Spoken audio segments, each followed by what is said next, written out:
Assalamualaikum warahmatullahi wabarakatuh. Sebelum kita menggunakan software, kita perlu memahami dulu struktur tabel input output ya. Karena tiap negara itu bisa berbeda-beda. Nah, saya mulai dengan struktur tabel input output yang Indonesia punya nih ya. Nah, ini tabel input output Indonesia tahun 2008 menurut pembelian domestik. Ya. Nah, pada dasarnya sama seperti halnya teori, ya, tabel input output ini terdiri dari 3 kuadran. Nah, ini kuadran permintaan antara, ya. Ini yang bawah ini adalah kuadran input primer, dan sebelah kanan itu adalah kuadran permintaan akhir, ya, kuadran permintaan akhir. Nah, contoh tabel input output ini ada 66 sektor, ya. Jadi kalau di Indonesia itu disebut sektor 1, 2, 3, 4 dan seterusnya. Nah, sektor 1 itu ada kodenya, ya, ada kodenya. Contoh di sini yang ditampilkan sektor 1 itu adalah padi, 2 adalah kacang-kacangan, ya. Nah, kemudian di pertanian itu sampai dengan sektor 25, ya, sampai dengan sektor 25. Nah, sektor 26, 27, 28 itu sektor pertambangan dan penggalian. Oke.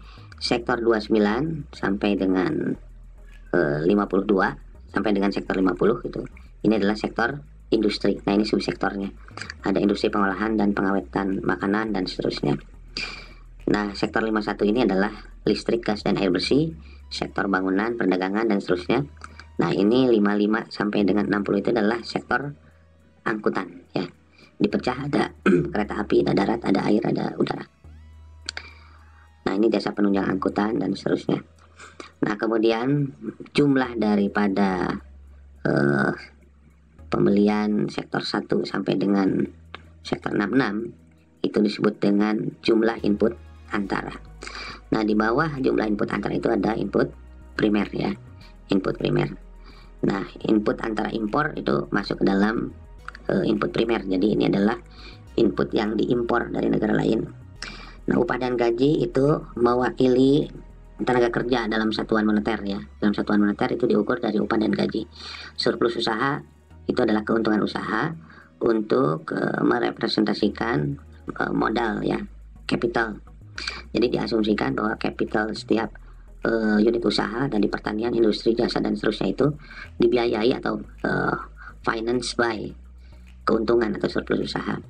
Nah, kemudian penyusutan juga masuk input primer. Pajak tidak langsung ini merepresentasikan input yang disediakan oleh negara yang dibangun atas dasar pembiayaan dari penerimaan pajak. Nah, kemudian ada subsidi. Nah, subsidi ini tandanya negatif karena subsidi itu kebalikan dari pajak, ya. Nah, penjumlahan antara penjumlahan jumlah input antara dengan ini input primer itu disebut dengan jumlah input. Nah, itu input antara dan input primer pada tabel input output Indonesia. Nah, kemudian kita bergeser ke kanan, ya, ini nama kode sektornya tadi sudah dijelaskan. Ada kode 180. Nah, kode 180 itu adalah jumlah permintaan antara. Jadi jumlah penjualan setiap sektor terhadap sektor 1 sampai dengan sektor 66. Nah, ini. Jadi 176 sekian itu adalah penjumlahan ini. Penjumlahan petani, penjualan petani padi. Nah, di sebelah kanan jumlah permintaan antara itu adalah, ya, itu adalah permintaan akhir. Nah, oke. Nah, ini komponen utama dari permintaan akhir. Konsumsi rumah tangga, konsumsi pemerintah itu dipisahkan. Kemudian pembentukan modal tetap bruto, ya. Jadi ini C, ini I, ya, investasi. Ini perubahan inventory. Inventory itu adalah cadangan. Jadi perubahan stok padi, perubahan tanaman kacang-kacang, stok tanaman kacang-kacangan dan seterusnya ini. Nah, kemudian C, ya, I, ya, X ekspor nih. Nah, ini adalah ekspor setiap sektor ini. Oke. Nah, ekspor jasa juga di ini barang fisik. Nah, ini ekspor jasa itu dibedakan ya. Di sini ekspor jasa itu mencakup sektor industri alat pengangkutan dan perbaikan. Ya, kemudian ada restoran dan hotel ya, angkutan kereta api dan sebagainya. Nah, penjumlahan dari permintaan akhir itu dari ini nih. Nah, penjumlahan ini ya 3117811 itu adalah jumlah permintaan akhir.